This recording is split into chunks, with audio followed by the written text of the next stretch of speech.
छचिंद्रा साधारणतः बहुत लोक खाइबा को पसंद करि नथांती। विश्वास करंतु छचिंद्रार एही रेसिपीटी घरे थरे ट्राए करंतु, देखिबे छचिंद्रा खाउ नथिबा लोक माने छचिंद्रा मागी मागी खाइबे आउ या परठू तांकर छचिंद्रा फेवरेट मध्ये बनि जिवो।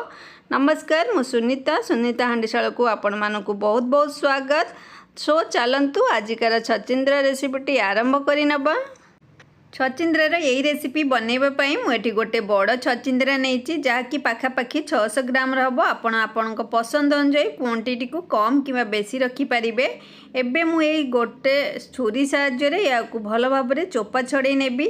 एठी मु यूज करिथिबा छचिंद्रा टिके बड़ थिबारु मु याकु छोट छोट पीस रे प्रथमे काटी नेछि आ तापरे याकु दोई फाळ करी या भितरे थिबा मंजी को सब बाहर करी नेबी। मने रखंतु छचिंद्रार चोपा छड़े साइला परे याकु भल भाव धोई नबा आ काटी साइला परे याकु बिल्कुल भी धोइबेनी, जेहेतु छचिंद्रार बहुत पानी अंश थाए। एही देखंतु एही परि भाव रे मु सब छचिंद्रा को छोट छोट करी काटी नेछि। एबे मु एठी गोटे करेई को गैस उपरे बसई नेछि। एथिरे मु काटी रखिथिबा छचिंद्रा को देई देबी। या सहित स्वाद अनुसार अल्प किछि लूण और हळदी को देई याकु भल भाबरे भाजी नेबी। याकु लो फ्लेम रे 4 रु 5 मिनिट पर्यंत कवर करी याकु सिजिबा पई छाड़ी देबी। एई छचिंद्रा सिजिला भितरे चलंतु आमे मसला प्रिपेयर करि नबा।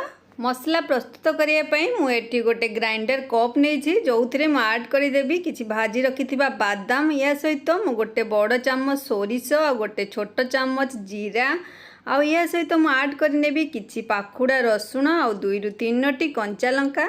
एबे एथिरे मु टिके पानी देई ए सब को भल भाबरे गोटे पेस्ट प्रस्तुत करि नेबी। एठी आपण मानन गोटे टिप देबा पई चाहेबी, जेते बेले आपण माने छचिंद्रा किंबा गोटा पोटल जन्नी भेंडी को भाजुचंती सेते बेले एही मसला को आपण पूरा भाबरे यूज करंतु, देखिबे आपणकर भजा बहुत टेस्टी लागिवो। एबे पाखा पाखी 5 मिनिट होई गलानी। या भितरे हम छचिंद्रा भी भल भाबरे सिझी गलानी। या को गोटे बाउल को बाहर करि नबा।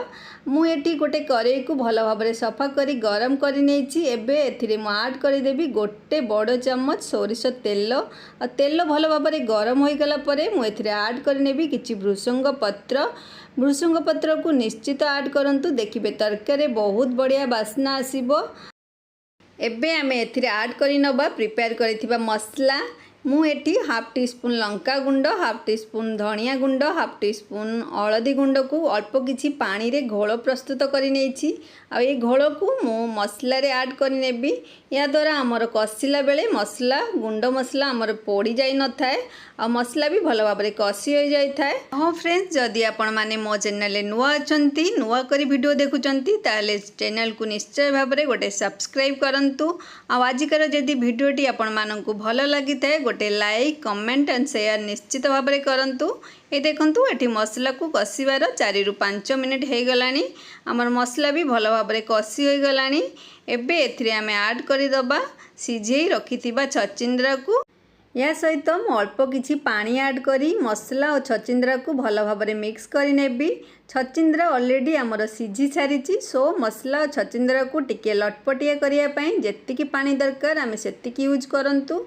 एबे याकु कवर करी मीडियम फ्लेम रे आउ 2 रु 3 मिनिट पर्यंत भल भाबरे कुक करि नबा, जा फल मसलार सब फ्लेवर आ स्वाद जमिति छचिंद्रा भितर को आसीजिवो। एबे पाखापाखि 2 रु 3 मिनिट हो गलानी।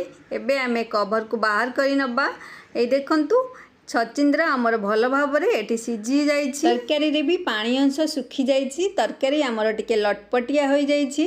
ए स्टेज रे आमे गैस फ्लेम को बंद करि नबा। एबे हमर प्रस्तुत हो जाइछि टेस्टी छचिंद्रा तरकारी। आपण माने याकु गरम भात, पखाल भात, रुटी, परोटा का सहित भी खाई परिबे, बहुत बढ़िया लगी थाए।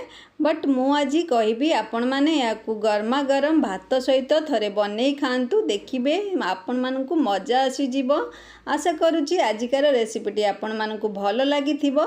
जदि आजिकार रेसिपीटी भल लगी थाए निश्चित गोटे लाइक कमेंट एवं आपणको फ्रेंड और फैमिली को सहित शेयर करंतु। पुणी देखा गोटे नुआ वीडियो सहित। टिल देन बाय बाय, जय जगन्नाथ।